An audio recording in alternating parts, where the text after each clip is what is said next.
The channel was completely dead, but 1 year later, we blew it up to 250,000 subscribers, bringing in millions of views per month. Most people would have blamed the algorithm or simply just quit, but we didn't. We understood that cracking the YouTube algorithm is not luck, it is a skill. So today, I'm gonna show you exactly what changed, what worked, why it worked, and how you can apply these same strategies to your own channel. The channel's name is Callaway, and when Callaway first came to us, he already had a YouTube channel with about 40,000 subscribers, yet his videos were struggling to even break 1,000 views. When we took a look, the problem was honestly super clear to us. The channel was not focused. He had tech videos, interviews, hustle content, and social media strategy videos all on the exact same channel. That mix is what stopped his growth. The reason you're not getting views on YouTube is because your audience could be too segmented. For example, one video on his channel was this Mark Zuckerberg interview, and let's say somebody subscribes to the channel from this video, and then they get recommended a video about hustle or social media strategy. They're not necessarily going to be the right fit for those types of videos because it's so different. Or let's say somebody subscribes from a tech guide video, and then they get the Mark Zuckerberg interview. There's not necessarily a ton of alignment with the audience there, and YouTube doesn't really know what video to recommend to viewers next. So as a result, because the YouTube algorithm didn't have a clear direction on who to recommend what videos to on the channel, every single video basically stalled at a few thousand views or even less. The key here is that to run a successful YouTube channel, you need to have one clear focus, not a bunch of different stuff on your channel that leads to a segmented audience that leads to your views stalling. So instead of trying to fix the channel, we made the decision to completely start over and build it properly from day one with a clear niche. The lead strategist of this project was Ali, and when Ali pitched this to Callaway, Callaway agreed, also seeing the problem with his old channel. So we launched a brand new channel under the Callaway name that had a single clear focus on just social media strategy. This reset just gave YouTube clean data to work with instead of years of mixed positioning on a bunch of different topics. Quickly, we started to post a few videos on the channel, and the breakout video ended up actually not even being a new concept, interestingly enough. It had actually been posted before on Callaway's old channel, yet it only got 1,000 views. So why did it work so well this time? It was this video here, how to become a master storyteller. We basically took the video on the old channel and first repackaged it based on outlier research. To do outlier research, we just went to 1of10.com and looked for other videos on a similar topic and saw what they were doing with their titles and thumbnails and remixed it for ourselves. So we did our research and came up with a clearer, more focused viral title for the video and a thumbnail that was strongly inspired by a bunch of outliers. And finally, we reworked the script to lean more into storytelling psychology, leading to an insane number of views in that first week. The result, 7 days later, the video had 50,000 views. 3 days after that, 140,000 views. And to this day, that video alone has brought in over 70,000 subscribers to Callaway's channel. The crazy thing here is that the actual video itself did not change very much. Like, the actual content and information were literally the exact same as the old video. However, two big things changed. One, the audience. It was no longer segmented like the old channel, allowing YouTube to know exactly who to recommend it to and feed the algorithm properly. And number two,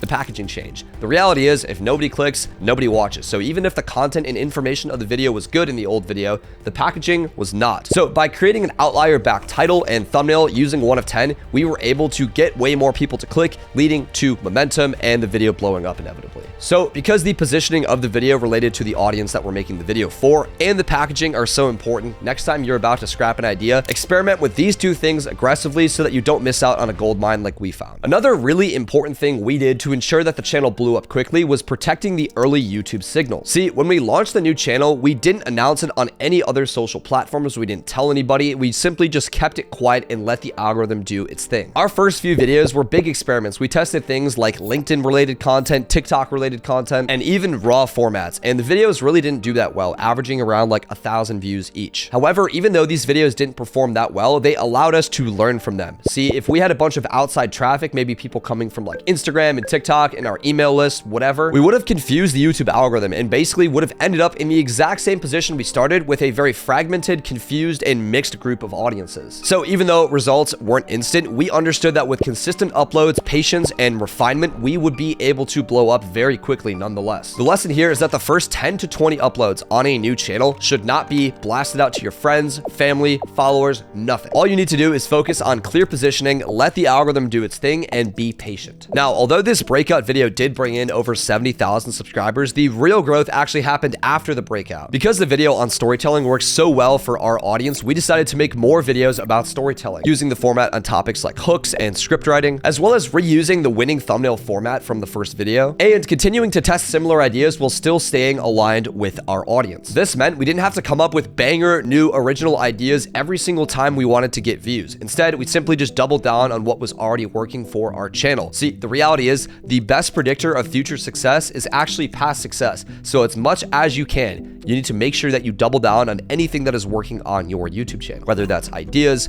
title formats, thumbnail formats, scripts, intros, you name it. This approach for us took the channel from literally 0 subscribers to 250,000 subs in a single year using only long form YouTube videos. 3 months later, we hit 300K. It's actually insane how easy it is to grow when you get that first win. It literally only takes one video. And that's how we revived this dead YouTube channel to over 300,000 subscribers. Hopefully you learned something from this. And if you want to work with our team, including Ollie, the lead strategist of Callaway, then book a call with us with the first link in the description. Also, check out this video next.